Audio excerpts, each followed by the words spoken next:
Hey guys, it's TechRain here. In today's video, we'll be reviewing the $20 capture card from Walmart. That is right. If you guys did not know, this is the Vivitar Capture Card. This is a capture card you can actually find in Walmart for $20. So today I saw one in my store and decided to pick it on up to answer the question, is this capture card actually worth buying?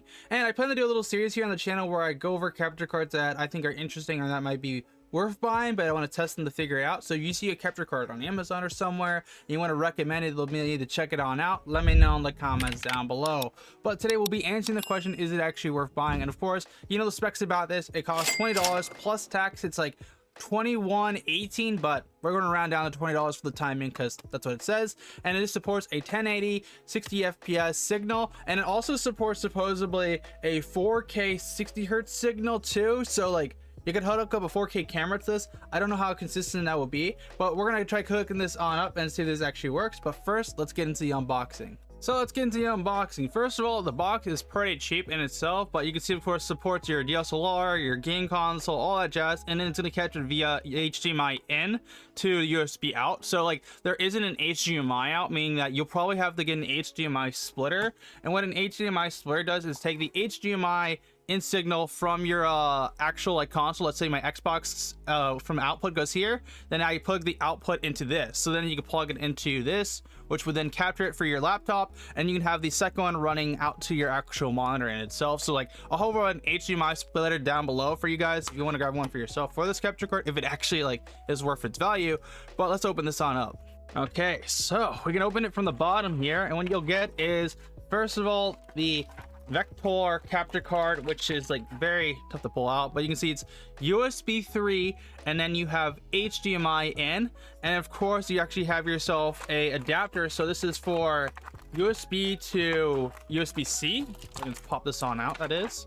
So you can see USB, you can just kind of attach that to the bottom and then plug it into your laptop as USB-C or whatever device you want to plug into that way. So that way it's a faster signal. So the only problem with this though is it doesn't have an HDMI out, so that's where like the HDMI thing will comes into play, where you split it and set it up. But my question is here, is this actually going to be worth using? So first of all, what we're going to do is teach you guys on how to set this up. So let's just say you have yourself an Xbox or a PlayStation or whatever console you have. What you're gonna do is take your HDMI cable, and what you want to do is plug your HDMI cable into the HDMI out of your console. So for me, so we're gonna take this, plug it into the one where it goes to TV HDMI out. Then we're gonna take this signal and plug it directly into the capture card itself. But note that you won't be able to plug this actually into a monitor this way. You'll only be able to capture it via your laptop, and supposedly the low latency is supposed to be enough to actually like play off your laptop without having to use a monitor. So we're gonna test that. But if you want to actually have a little bit more professional, what you want to do is take this HDMI cable, get yourself an HDMI switch or splitter. No, it's a splitter or switch, either one works. And what you want to do is have this HDMI in, go in the HDMI in. Then you want to take one of the HDMI out from your switch and plug it into it, and then plug one directly into your monitor.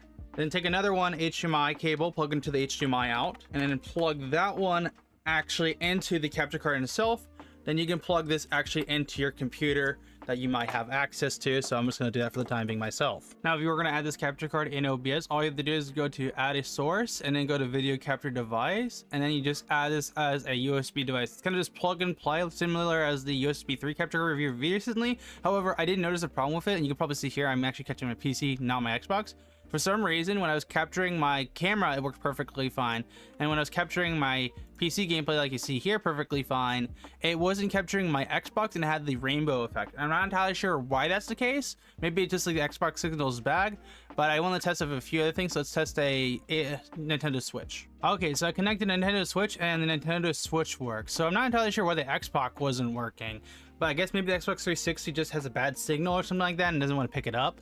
So that's my assumption at least. So when I'm moving my mouse, what I have noticed is a little bit of delay when you actually are trying to do something. So right now I'm not using the splitter, and I'm merely just trying to use this via playing off the ILBS signal that's actually displayed to me. And I've noticed that there's a little bit of delay. It's not like anything too insane, but it is one of those things where like it is noticeable. So if you're playing an FPS game, I wouldn't rely on actually using this capture card. But if you are actually have it connected via a splitter, that way you have like one going to OBS and one going to your monitor, it'll actually be better that way. You'll actually be able to play it. Now, it also does cut with the actual transitions too for some reason, where like it doesn't actually show that like it's actually playing the game for a second, and then it does, like you saw that rainbow effect. So here is the USB capture card from Walmart. Now, I was actually noticing there was some delay when you actually play this on OBS, and honestly, it's a bit annoying, and I would not recommend playing this solo. There's also some weird screen tearing too from this capture card, but that's of course what you're gonna get from a $20 capture card. Now, I will say this is actually not a bad deal if you want to just like have an entry capture card right at the rep and then do your thing. But honestly, comparing this to the USB 3 capture card we reviewed recently, which is just $10 more, it looks way better. So let's just do a little comparison. So here's of course the USB capture card from Walmart. See, it's a bit screen tearish, looks really good though, but honestly isn't the best thing in the world consistency. Now here's the USB capture card, which honestly looks a little bit more oversaturated, looks very crisp, looks very nice. And then of course here is the Elgato capture card, which is like a $200 capture card, looks very clean, not oversaturated, no screen tearing whatsoever, low latency compared to all three of them. And you can see like the difference, of course. Now, to answer the question, is this Vivitar capture card from Walmart actually worth $20? I would say if you're looking for a cheap capture card, you just need something that works for a face cam or just something to get end started, you could use this. I would recommend it. But the other thing is too, I just recommend the USB 3 capture card. I showed you guys gameplay of that. That's just like way better. Of course, I will have a link to it down below. If you do use that link, it will support the channel.